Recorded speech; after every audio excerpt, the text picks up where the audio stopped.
Okay, and it says right here, pivot point bounce trading. Okay, this is another pivot point trading approach. Instead of buying breakouts, in this pivot point trading strategy, we emphasize the examples when the price action bounces from the pivot levels. Okay, if the stock is testing a pivot line from the upper side and bounces upwards, then you should buy that stock. Conversely, if the price is testing a pivot line from the lower side and bounces downwards, then you should short a security. Okay, so example here, so price is moving up towards the R3 pivot and it bounces down from that R3 pivot. Okay, and you can see how it says here, the price bounces downwards from the R3 level after the second test. This is another pivot point bounce, so we short Ford Security as stated in our strategy. Okay? And that's what they're describing here. This bounce here to the downside. And they go short here, they sell here. Okay? Predicting price will drop from the bounce downward from this R3 pivot level. Okay? So those are the two main ways in which the market interprets pivots. Okay? One way the market interprets the pivot levels is as levels that price will break through. And another way the market interprets the pivot levels is as levels from which price will bounce. Okay? And the trick here is to be able to discern which way the market is interpreting those pivots. So again, the three keys system focuses on discerning when the market is interpreting the pivot levels as levels where price will bounce upward or bounce downward. Okay? Okay, so using support levels. In a correcting market, an asset may fall through its first support level, labeled as S1. Once breached, the second major support level will be the next key entry point for investors. In such an event, S1 would then become a resistance level. So this is an important attribute of these pivot levels that we need to understand. Okay? Let me illustrate this for you here.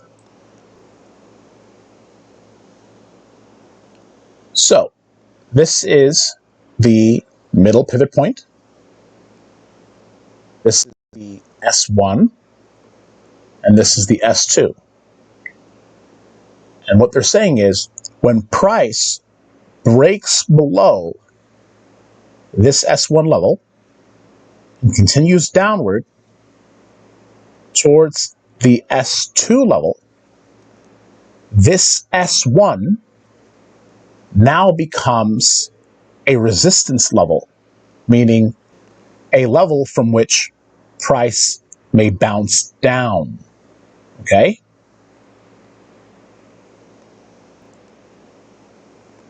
Using resistance levels. In a bull market, an asset may move through its first major resistance level, labeled as R1. Once broken, the second major resistance level will be the next key entry point for investors. In such an event, R1 would then become a support level. Okay? Now let me show you an illustration of that. Okay. So this is the R1 pivot here.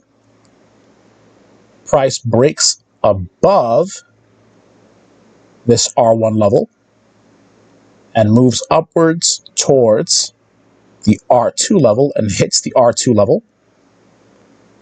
And now this R1 level becomes a level from which price may bounce upward. Okay? It's very important to understand that particular nature of these pivot levels, because we're going to incorporate that in the way in which we use the pivots in the three key system. Now, the way that we're going to use these pivot levels as interpretations in the three key system is as follows.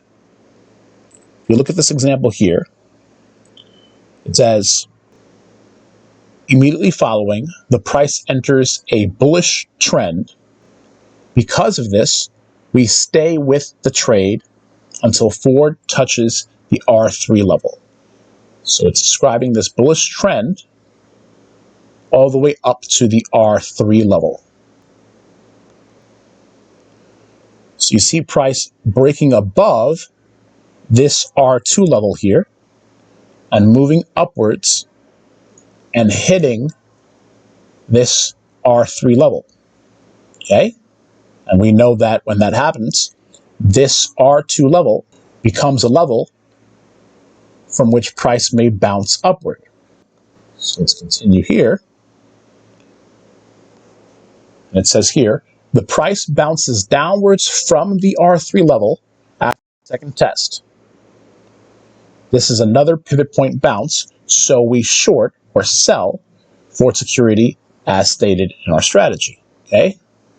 You see that illustrated here. Price bounces down from the R3 pivot, and then they sell. Okay?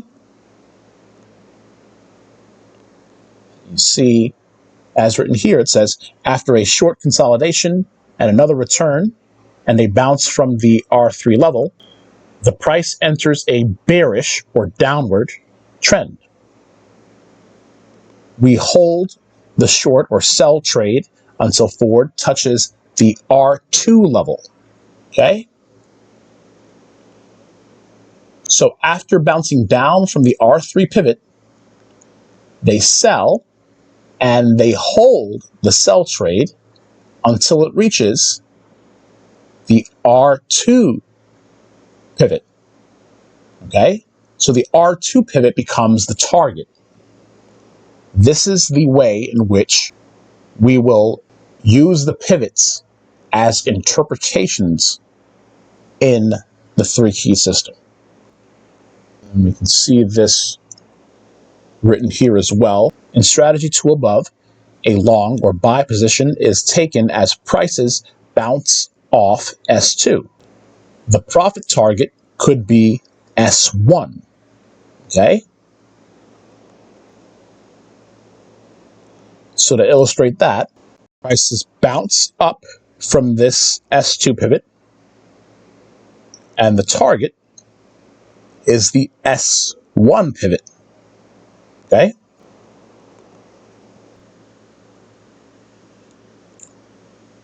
It says right here, be careful if going long when the market moves above weekly R2, or going short when the market moves below weekly S2.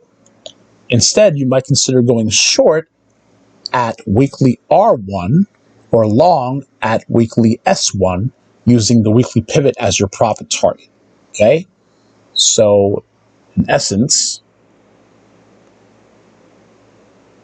selling here at the R1 means we're using the pivot point as the target for the drop.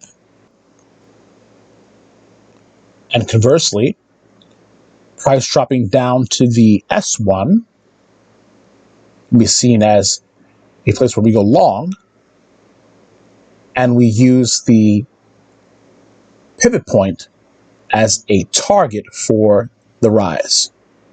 Okay? You might consider going long at weekly S2 or short at weekly R2 with a weekly S1 or R1 profit target, which we already illustrated. Okay?